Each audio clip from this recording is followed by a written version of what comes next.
Peoples Party Bilawal Bhutto Zardari کا جو کہتے ہیں کہ مخالفین کی بہنوں بیٹیوں کو جیلوں میں ڈالنا سیاست نہیں ہے، پاکستان کو پرانے سیاستدانوں کے حوالے نہیں کر سکتے، پاکستان بھر میں 30 لاکھ گھر بنا کر دکھاؤں گا۔ محمد یاسین کی رپورٹ دیکھیے۔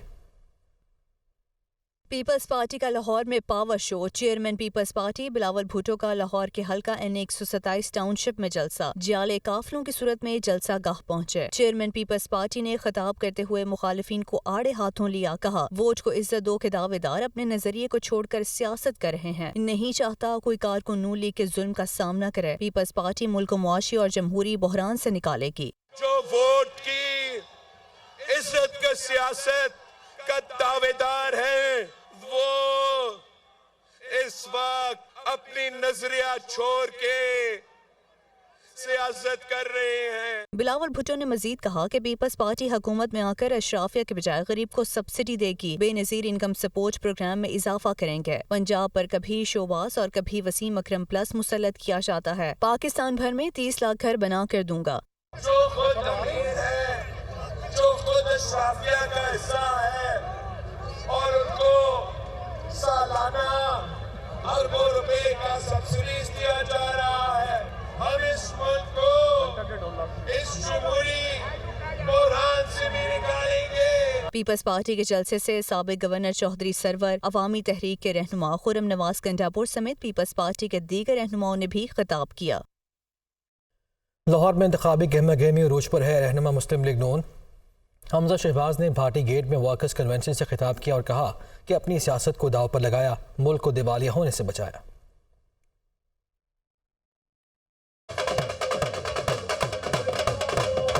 بھاٹی گیٹ میں مسلم نون کا ورکر کنونشن، کارکنوں کی بڑی تعداد کی شرکت۔ حمزہ شہباز نے مرکزی انتخابی دفتر کا افتتاح کر دیا اور کہا کہ اپنی سیاست کو داؤ پر لگا کر ملک کو دیوالیہ ہونے سے بچایا۔ 8 فروری کا دن ملک کی تقدیر بدلے گا، ہم الیکشن جیت کر ملک کو ایک بار پھر ترقی کی راہ پر گامزن کریں گے۔ پاکستان کی ترقی کو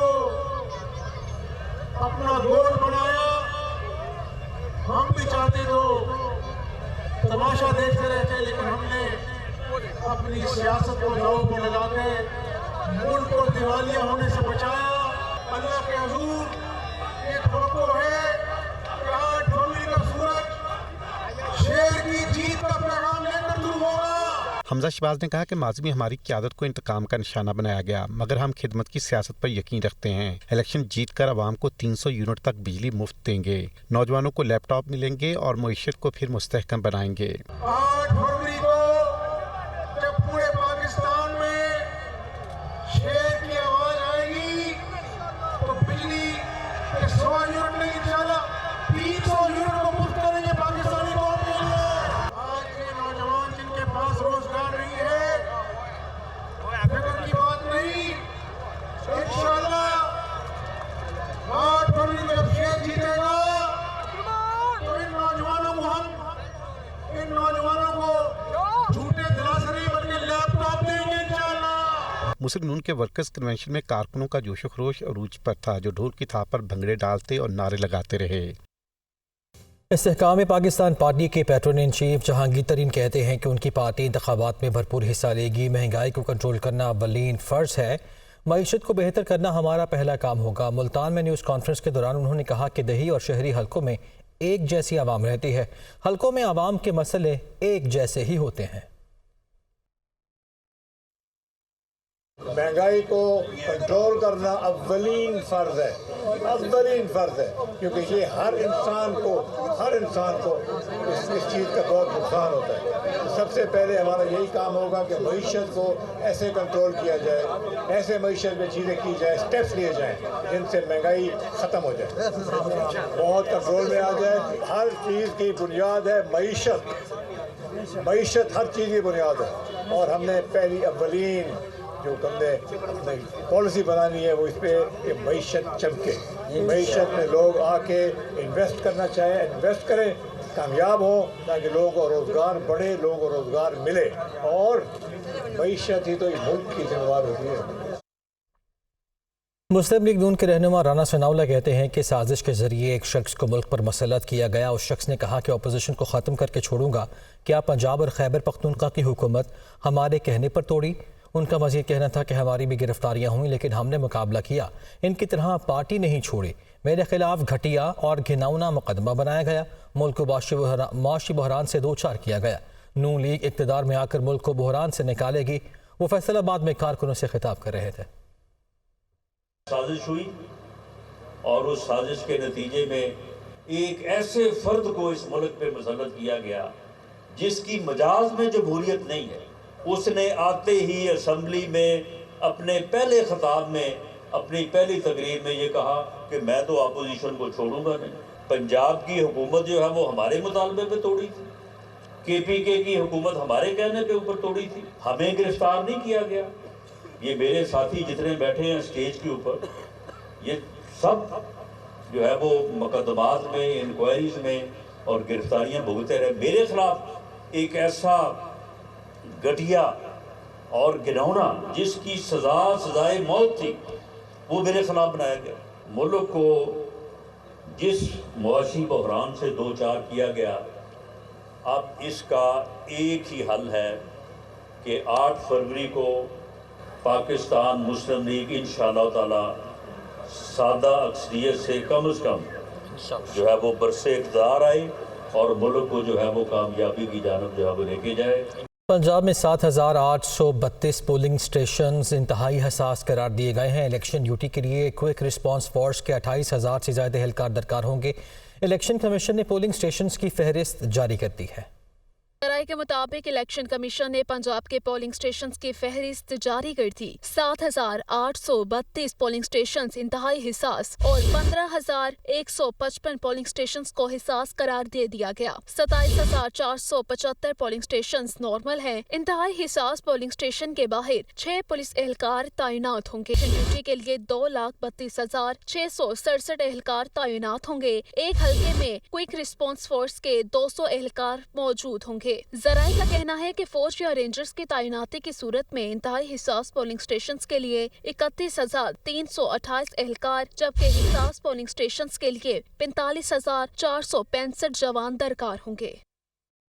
ملتان کور کے زیر اہتمام اوکاڑا گیریزن میں پاک فوج اور رائل سعودی لینڈ فورسز کی مشترکہ عسکری ٹریننگ کا آغاز کر دیا گیا ہے۔ ISPR کے مطابق دونوں ممالک کے فوجی دستوں نے بہترین عسکری ڈرلز پیش کی ہیں۔